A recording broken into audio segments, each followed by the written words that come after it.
예, 영상 하나 또 찍어보겠는데 이번 주제는 착취하는 예술가들과 한국 영화 몰락입니다. 제가 언제부턴가 예술 관련되는 업종 일을 할 때는 이런 생각을 해요. 근로조건 진짜 안 좋겠구나. 뭐 그림, 미술 같은 얘기죠. 그리고 음악, 사진, 뭐 그리고 디자인, 영화, 드라마, 그리고 뭐 미용 이런 이른바 예술 계통 관련되는 회사들을 접할 때면 정말 정말 근로 조건이 안 좋은 경우가 많습니다. 그리고 어서 어떻게 주워 들었는지 몰라도 거기는 근로자들을 착취하기 위해서 정말 많은 공을 들였다는 생각이 나올 정도로 심혈을 기울여서 근로자들 노동력을 착취하고 있어요. 그런데 여러분 생각해 보세요. 상당수 예술가들은 밖에 대외적으로는 그럽니다. 우리 힘없는 예술가고 가난하고 세상 물정 모르니까 좀 도와달라고. 그래서 사람들은 예술가라 그러면 좀 도와주려고 그러고 상당수가.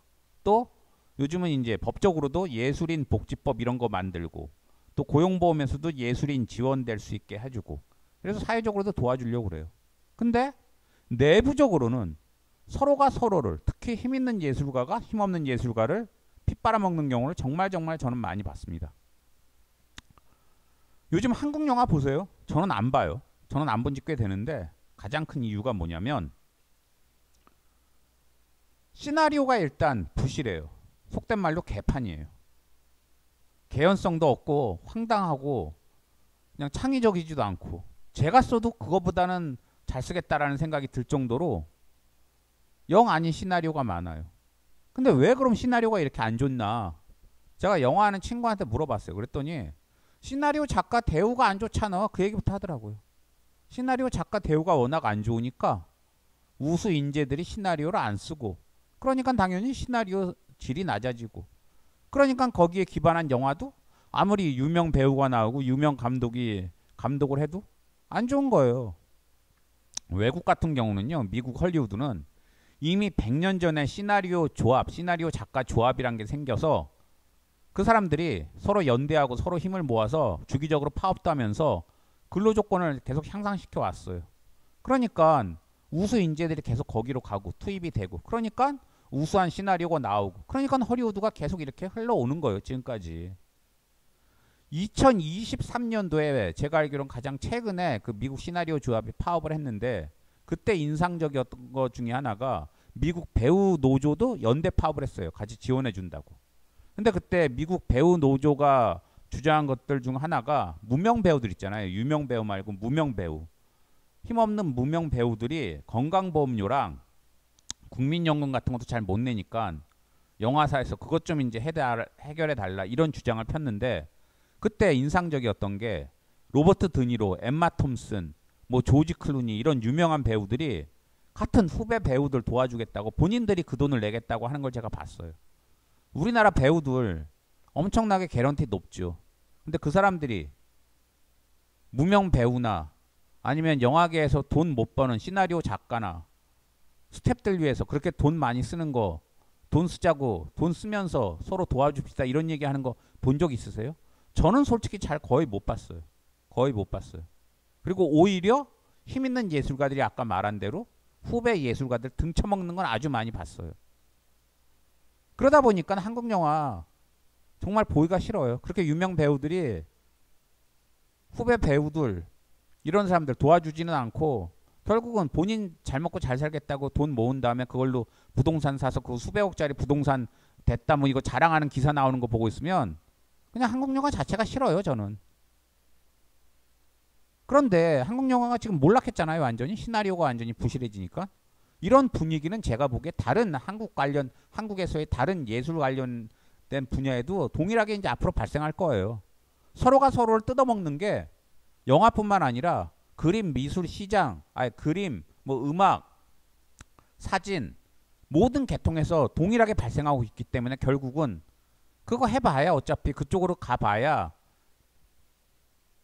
내가 피만 빨린다 이런 생각을 하면 인재들이 거기로 갑니까? 인재들이 안 가면 당연히 그 분야는 몰락하는 거예요. 그래서 제가 이 영상은 굳이 한국 예술계통 뭐 한국 영화를 지금 비판하자고 이거 하자는 게 아니라 이대로 가면 한국 예술 지금 뭐 K-팝 어쩌고 저쩌고 하는데 소수 천재들로 인해서 잘 나가지만 전반적인 근로 조건이 안 좋으면 결국은 인재들이 투입은 언젠가는 줄어들 수밖에 없고 그러면은 몰락할 수밖에 없어요. 아까 오전에 어떤 예술인 출신 사장을 만났는데 하도 근로 조건이 안 좋아서 제가 그랬어요. 사장님 이렇게 일하시면 이렇게 회사 운영하시면 안 된다고. 이거 노동법 위반이라고. 그랬더니 대뜸 저한테 그러더라고요. 그거 왜 지켜야 돼요? 그거 중요해요? 이러더라고요. 배울 만큼 배우고 나이 들 만큼 든 사람이었는데.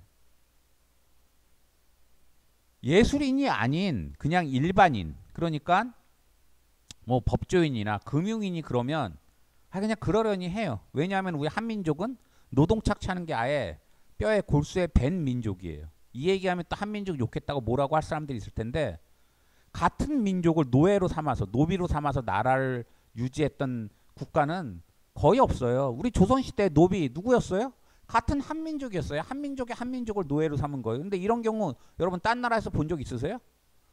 미국 같은 경우도 아프리카에서 노예를 잡아다가 노예로 삼았긴 했지만 미국 백인들이 같은 백인들을 노예로 삼은 경우 있습니까? 없어요.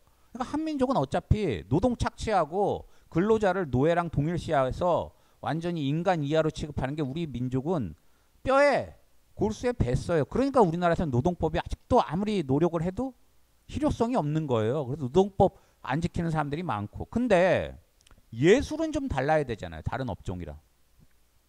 다른 업종은 아무리 계산기 두들기고 플러스 쪽으로만 가고 뭐 이래도 예술은 인간의 정, 사랑 뭐 이런 거 중시하는 게 예술 아닌가요?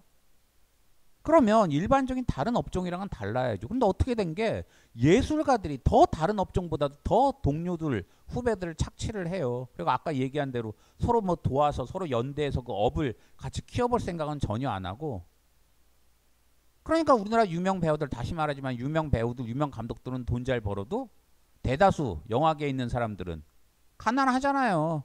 근데 그거 개선하자는 말이 나온 지가 제가 알기로 수십 년인데 개선됐습니까?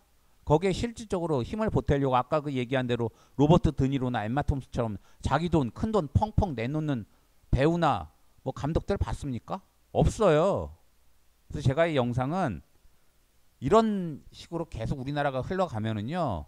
예술 쪽 우리나라 완전 망해요. 제가 그래서 그것 때문에 너무 걱정스러워서 착취하는 한국의 예술계 풍토가 정말 없어지고 서로가 서로를 좀 이렇게 연대하고 서로 좀 도와주고 해서 가난한 예술가들 좀 힘 있는 예술가들이 도와주고 그래야 우리나라 전체적인 예술가 판이 그 파이가 커지기 때문에 영상 찍었다는 거 예 말씀드리면서 영상 마치겠습니다. 감사합니다.